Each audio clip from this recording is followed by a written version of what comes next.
Hi, everyone. Kelly here. Today, I have Ashley Wilson with me, and Ashley and I are going to be talking about how she was able to create a predictable income and grow her business to 3 times the revenue in 3 months. So, before we go any further, Ashley, I'd love to just take a moment here, have you introduce yourself and your studio. Tell us a little bit more about you. Hi, everybody. I'm a piano teacher based in Athens, Georgia. I work with students ages 4 and up, including adults. So my studio includes a good mix of people from all backgrounds. I help aspiring pianists of all ages and levels build foundational technique through inspiring repertoire that they really love. And I just help people reach their creative potential through instruction that's tailor-made to the individual student.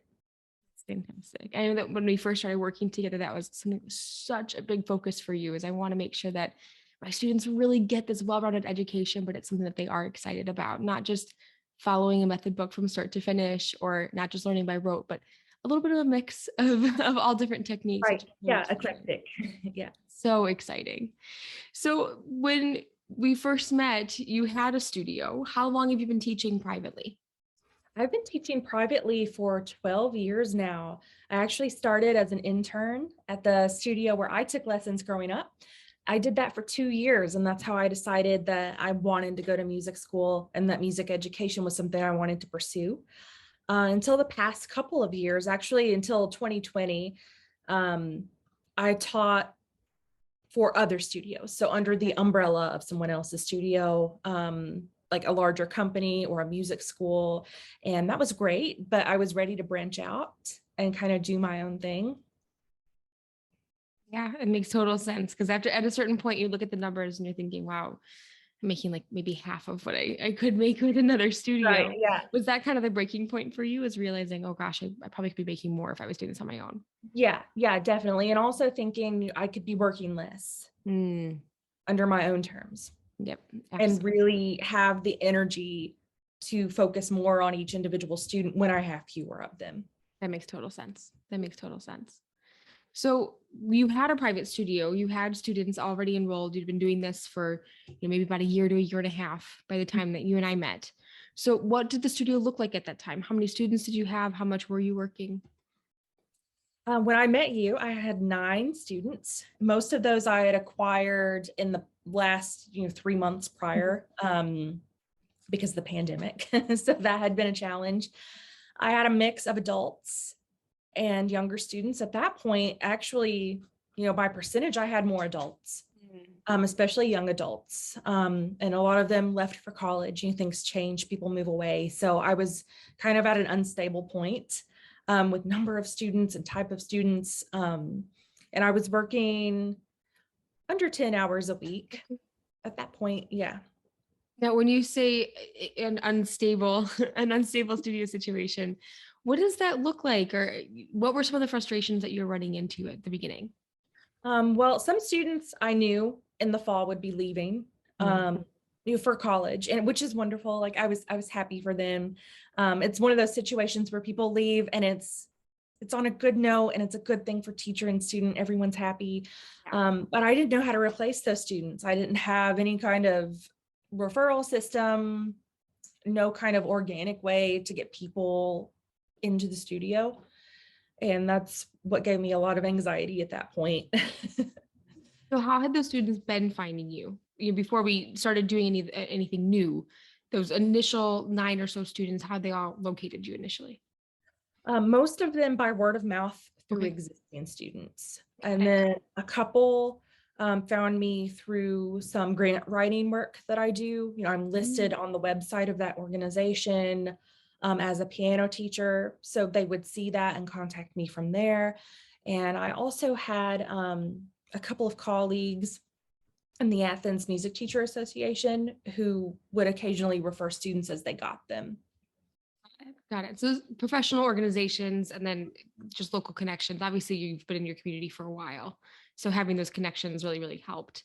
So Absolutely. then we're stuck though, around 9 students and we're feeling a little bit frustrated about, maybe not being able to add students or not knowing where to go. So what other things did you try on your own to try to fix that or to find additional students? I considered doing paid advertising and decided not to do that. And that's what originally led me to thinking, well, paid advertising just doesn't seem worth it. There has to be something else. And I just wasn't aware of it. So really, I wasn't doing anything Yeah. to get new stuff. I was just waiting for them to come to me, and that's not how it works. But I just wasn't sure what step to take. I knew, well, I need to do something. I need to do something, but what is that thing? Right. Right. Well, it's scary to take those first few steps. And you're not alone in this. I think a lot of people that honestly are listening right now are probably in the same boat where, Yeah. yeah, like, I know I need more students, but I just don't even know where to start. Or like social media seems scary and paid ads are a lot of money. And Oh yeah. Yeah. what do I do first? What actually makes sense? So then we met, obviously, and we decided to start working together on the organic marketing. So how do you define organic marketing and what does that look like in your studio? Where are the places that you're spending most of your time when you're actually recruiting students? Facebook at Mm, this point, and posting in Facebook groups, self-promoting, and really finding the right groups. And I've learned by trial and error which ones are a good fit. And also going into the public schools. I have some visits scheduled for later this semester as COVID winds down, hopefully a little bit, fingers crossed. just to reach out to people in the community and build a relationship with music teachers, not really with the aim to get students, but with the aim to build a partnership with people, help them, maybe take some stress off of them since the world is kind of in flux right now. Absolutely. Absolutely. And this is something that you'd already done before, just in a different area, right? You Yeah. have these professional connections already in your area with local professional organizations. Mhm. So now we're just pivoting our attention. Obviously, we still have those too, but putting more attention and intention behind meeting with teachers in the local schools and connecting with other organizations, people that are working with our ideal students that could potentially send students our way. Exactly. One of the things that we've talked about as well is it's not just public schools, but you have several students in your existing studio that are in private schooling. And we've been able to work some of those connections. Now that's different, right? If we have a student enrolled in that school, it can look a little bit different. So, how has that been different than just reaching out to the private schools that you don't have any connection to right now? Parents have played a bigger role in these situations. There's really a network of parents. These schools are a lot smaller, a lot closer knit. The parents really seem to interact with each other and have relationships with each other. Um, and the same is true in public schools, but I think with private schools, it's just a lot smaller of a community. So I'll speak directly to parents. Who should I contact? That kind of open communication with them. Yeah. So not only relying on your own efforts to build your studio, but truly relying on a referral network and Mhm. asking for those referrals, not only to students, not just can you introduce me to anyone else that might be interested in lessons, but also can you introduce me to someone that can put me in front of the entire student body or in front of more students. Yeah, and not being afraid to ask for that as well, Mhm. like, is a big step, or it Yeah. was for me, because I Well, don't and like to ask people for things. but So, it was well received, right? I mean, when you asked yeah, that, your it parents was. responded immediately, like, "Oh my gosh, of course, let us help you. Yeah. Love Yeah, you." every time. Yeah. That's awesome. That's awesome. Now, even the Facebook posting, that was something I think too, scary for most of us to put ourselves out there on social media and say, "Hey, I have a business. Would anyone consider buying my service?" It's a little freaky at the very beginning. So, what kind of helped you overcome that when we're talking about, not only the Facebook posting or reaching out to families, but talking more in general about the fact that you have a business that you're trying to promote? What made you feel more comfortable in that process? Well, first of all, just doing it more often. The more you do something, the more you're comfortable with it, the more confident you are with it. It's like preparing for a recital, and getting those practice runs in, playing for everyone you know. The same thing applied here for me, just in a lesser degree, but just doing it often. I was afraid for some reason that people would be mean to me or that it wouldn't be well received. And that's not happened a single time. So most of the things we worry about when we're taking the vulnerability to do something new, most of those things never happen. At least they didn't for me. You build up your tolerance over time too. You That do. Yeah, like the yeah, and first time even you get a response, you're like, what do I do? yeah. You kind of panic a little bit. Yeah, yeah, yeah, but I have a system in place, to handle the surge of inquiries I get from those social media posts, and it makes it a lot less overwhelming. And the more I've used the system that I have, the more fluent I am, I guess, with it. So it doesn't take as much time anymore either. Once you get more repetitive and that system is in place, our capacity of work increases. Yeah. Getting from 0 to 5 students just feels like climbing a mountain. Getting from 5 to 10 is like going for a pretty flat hike. And then from 10 on, it just exponentially is so much easier, which Yeah. is Yeah. That's the counterintuitive, right? You feel like, oh my gosh, when I get more students, it's just going to be so much more work. Do you find that to be the case? hmm Yeah, Yeah. it Yeah, gets easier as we absolutely. go. The first few, it was overwhelming, in a good way. It was exciting, that I was getting students, but also kind of wondering, how do I handle all this? Like, I can't do all this. And then, the more I have, adding a new one just at this point seems like nothing. It's fantastic. It's fantastic. Now, your social media posts, when you said a surge, you have had some that have really blown up in Yeah, groups and you've gotten a ton of yeah, response. So, what yeah. is if you can't remember it exactly, that's okay, rough estimate, but what is the highest number of trial lessons that you've had in a single week in the last couple months? Oh gosh, I would say there was 1 week that I did 6 trial lessons Wow. in 1 week. Yeah, Wow. yeah, And then around Christmas fantastic, I time. think you've done two. So Yeah. it's pretty continuous at this point, which is fantastic. Do you feel like you have to be as active now in doing that recruitment and building the business, or do you feel like you're starting to slow up a little bit? Starting to slow a little bit. I'm still engaging because I am trying to build a wait list. Mhm. So I think, once the wait list gets to a number that I'm happy with, I'll slow down even more. So at this point, I'm still consistent with it, but just less frequent. So Now, like every couple weeks or something. got it. Now, the wait list, that's an interesting concept that if someone's just starting, they're thinking, why do you want a wait list? Why do you want more students than you can handle? What is that reasoning and what is that going to look like for you? Because I know you've got plans.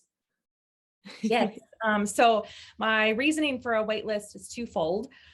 First, if a student stops lessons, I will have somebody from a pool of people to contact, say, hey, I have an opening. Can you come next week? And immediately fill that spot. So I think some of the stability of a studio is based on the size of the wait list. And it's not to treat students as disposable, but you have to keep your income steady. So if someone needs to stop lessons, you can fill that spot quickly, easily, predictably. I'm also building a wait list for more travel students. I'm hoping, at some point this year, to hire an additional teacher to do some travel teaching for me. So at this point on Thursdays and Fridays, I have a few families that I travel to, in home lessons, for an extra fee. And I found through my social media posting that there's actually a bigger demand for that than I thought. And a lot of people are willing to pay the extra fee for the convenience of having someone come to their home. But unfortunately, it's not something I have time to do. And soon I won't have time on Thursdays and Fridays either. I'll keep the in-home students I have because I love those families. And then phase it out and not take additional ones. So that's the other reason for a wait list. We're even looking at scaling at this point. I mean, we filled the studio to a point that you're happy with. This is the amount of work that you want, roughly, maybe just a handful of slots left. So now we're already talking about hiring and bringing somebody else on and trying to find a balance there of um, the comfortable schedule that you want, and then also being able to serve your community more. Because obviously there is a demand. Because every time you post, you get a whole bunch of interest, which is fantastic. Which is fantastic. Um, I want to talk about the predictability that you mentioned in your income. So we tackled this a few different ways, but this was a big concern at first. We had a few adult students that would come intermittently, weren't showing up every single week, wanted to prepay for lessons, which was great, but then they would use, 6 lessons over 2 or 3 months, right? So it was pretty unpredictable when that next package purchase was going to happen. So, how did we stabilize that for especially the students that are new to your studio? what does their situation look like that's different than what you had previously done? So I started using a flat rate tuition. So prior to that, it was kind of a flat rate in that students paid the same amount each month, but it was based on a very rigid hourly rate times the number of lessons in a year divided by the number of months, with a separate kind of semester and separate payment structure for summer. I changed that to a yearly ongoing flat rate that was a bit higher of an amount, but still affordable because it is a flat rate. So students aren't tasked with paying more money for a month that has 5 lessons and less money for a month that has only 2, like December, for example. We were able to just completely even everything out, which Mhm. obviously means that if you know how many students you have, you know exactly how much you're making on a monthly basis. So it's very easy for us to do that math and budget. Mhm. What has this done for your families though? Because this has been really well received in your studio. Yes, people love having a predictable amount to pay. They love having the option to do auto pay Mhm. and just set a card and have it draw on the same day every month so they don't have to worry about paying their tuition. They appreciate that they're not having to do the math every month. I appreciate that I'm not having to do the math every month. Um, and they appreciate the numbers being more like real numbers because Mm, I was charging exactly the cost of, X number of lessons divided by number of months. So it was these kind of weird in between numbers. Um, now it's just easy to remember, easy to pay, awesome. predictable for families as well. That's awesome. And then as a result, you actually had a few students when you announced this change look at the numbers and say, "Oh, well, we want a longer lesson." Yeah, Right? yeah, So yeah. that's A lot another of really people. positive change. Mhm. Yeah, go ahead. Sorry. No, you're fine. A lot of people moved from 30 to 45-minute lessons since the jump between those two wasn't as much. That's fantastic. So now you've got even more stability because you've got more lessons filled. So even though, okay, we added, 15 students roughly to the studio in the last few months, some of those students that you've had for a while also increased their lesson length. So the what we call the market share of student, right? How much that individual customer is paying us actually went up because they like that predictability and it was more comfortable for them to do that. So maybe something they'd thought about or they'd wanted to do, but this actually made it easier to make that jump. Mhm. Now, when we're looking at building a studio, I know one of the things that we had talked about earlier was this like stress and fear of judgment or um, fear of people being mean to us or something if we start posting on social media talking about our business. I think this is one of the biggest fears of independent business owners in general, even outside of music, right? Is if I put myself out there, what am I going to get back? It could be positive, but what if it's not? And that's that little voice in our head that sometimes can take over. So, what do you find is the little voice now? And how has it changed over the last few months as we first looked at starting and we were telling ourselves, oh, I have to do something, but I don't know what to do. Or I couldn't possibly post on social media because I don't know what to post. How has that changed and evolved for you? And how do you feel now when you go to post something or talk about your business more publicly? I feel um, confident that I'm offering a service that is of high quality and that is meaningful to people. And with that confidence in talking about your service and your business, has that confidence trickled into other areas of your life too? Oh yeah, for sure. Yeah, I'm not as worried about potential tricky situations. I feel that I have all the tools that I need to handle those and that if the time comes, I know what to do. And there's a lot of confidence building just in that alone, knowing how to handle things, knowing that you've got it if something happens. And it makes those tough conversations because those happen with families on occasion. Yeah. Someone's not practicing or they have a financial concern. Yeah. And when those conversations come up, we want to be empathetic and always lead with empathy, but also you're looking at it going, well, I can already barely pay my bills. So now you want to take this money away from me every month. And I'm kind of stressed about this.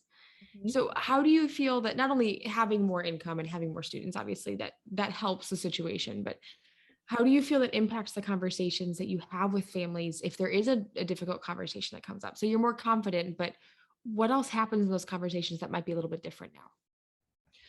I think now compared to before, rather than kind of shrinking into myself and being reactive and kind of hard on myself during these conversations, that I can just problem solve and have the put togetherness to deal with these problems in a solution oriented kind of way instead of immediately panicking and think, what did I do wrong?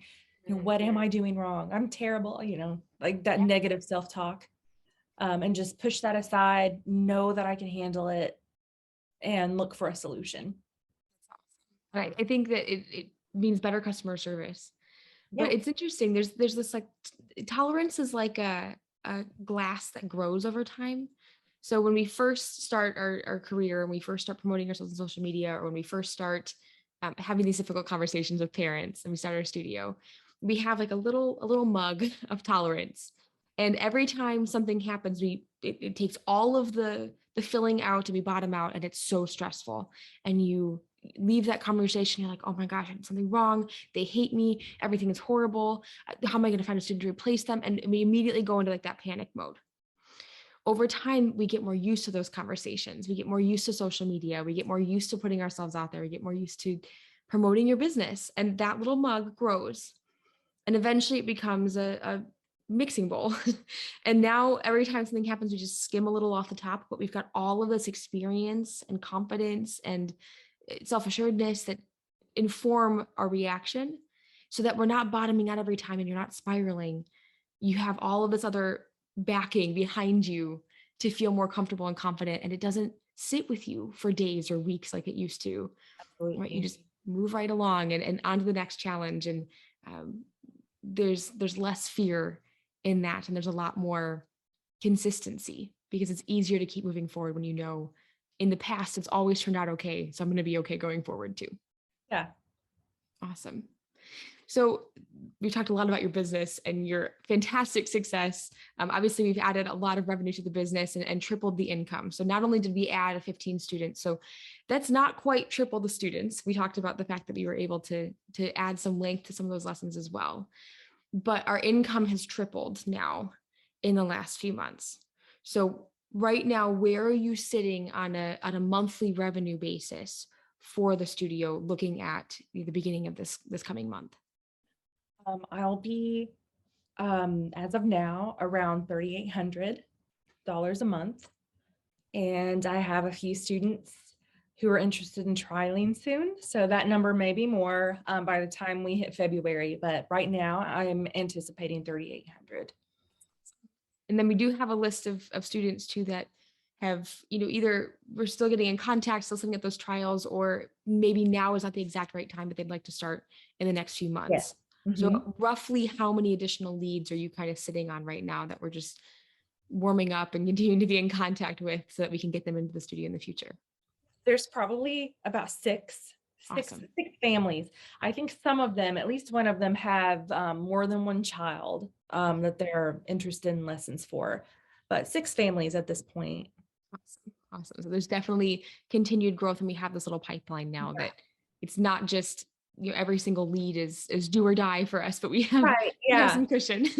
Yeah. Yeah. And I think Awesome. if all of those students were to sign on, especially the family with more than one child, I think that would push me toward the 5,000 a month goal that we had initially set. So that is, in the near future. It's the light at the end of the tunnel. I can see that approaching you. It is going to happen within the year. So So this confidence and this excitement that you have about your business and about your not only your financial outlook, but everything else that we've talked about, and handling tougher conversations and um, being willing to put yourself out there a little bit more. This obviously impacts your business, but outside of business, How else has this impacted your life? Not only having more financial control, but having this confidence. What does that look like now personally for you? I think more optimistically toward the future. And I'm starting to think, what can I do next? What can I do now? What project am I going to work on? Having the confidence to know that I can do all those things and that it's not, just in my head and it's not just a hope, like it's reality. I would say that's the biggest thing. Just feeling a lot more confident in life in general Yeah. has obviously done great things for you, and it's done great things for your business. But I know we've talked about a lot of personal wins lately that are coming your way, which is really exciting. Really Yeah. exciting. So let's kind of back up one more time. When we Mhm. first met, what initially piqued your interest? And that you talked about wanting to do more organic marketing. Was that the biggest reason that you decided to reach out and get in contact? I think so. Okay. You're just looking at the prices for advertising on social media and on Google. I considered that, and it's just I thought that there had to be a better way than that because that doesn't even guarantee students. It may guarantee clicks on your website or you know people being, I guess, being visible, but not necessarily signing on students. Then we met, we talked about all these goals that we had and what we wanted the studio to look like. What finally kicked you over the fence on deciding to go ahead and move forward on this organic way of marketing and working together? I just wanted students. Like I wanted to start my career. I was so tired of the pandemic, like everyone is, um, just exhausted from kind of spinning my wheels but not getting anywhere. Yeah, I get it. I get it. And when we initially met, that was obviously something we talked a lot about was how do we move forward and how do we move forward quickly? Mhm. And you've done Right. just that, which has been so exciting to watch and be a part of. Do you recommend, knowing what you know now about this process and how it's worked for you and what the studio looks like right now, do you recommend that other people work with our program? And if so, why? Absolutely. Thank you. Yeah, you're welcome. The systems that I've learned to put in place that I've learned from this program are invaluable.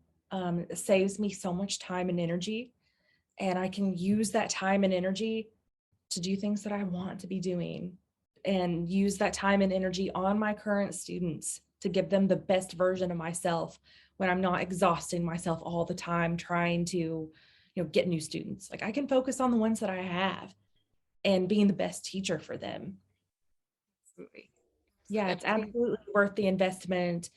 Um, it's already paid for itself, actually. I appreciate that. I Yeah. appreciate that. And look, you did move so fast Mhm. and you put the work in. And what I really appreciated about the work that we've done together is you're so consistent.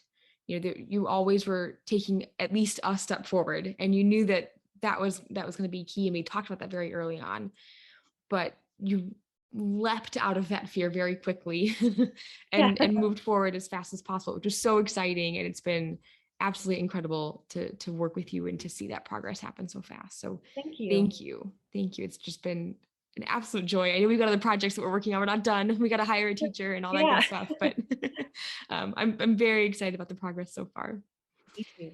If you had to give one final piece of advice to someone that's watching this, what would your one big takeaway that you would want them to have? What would that be? I would say progress happens one day at a time, one step at a time. It's easy to know what you want your end goal to be, but not be quite sure how to get there. And this includes you thinking and having anxiety and worrying about problems. Deal with them when they happen. If they're not happening right now, just keep moving forward. And as you move forward, you'll gain the tools that you need to handle problems in the future. So don't let that fear stop you from just getting started. Ashley, I totally agree. I think that's fantastic advice.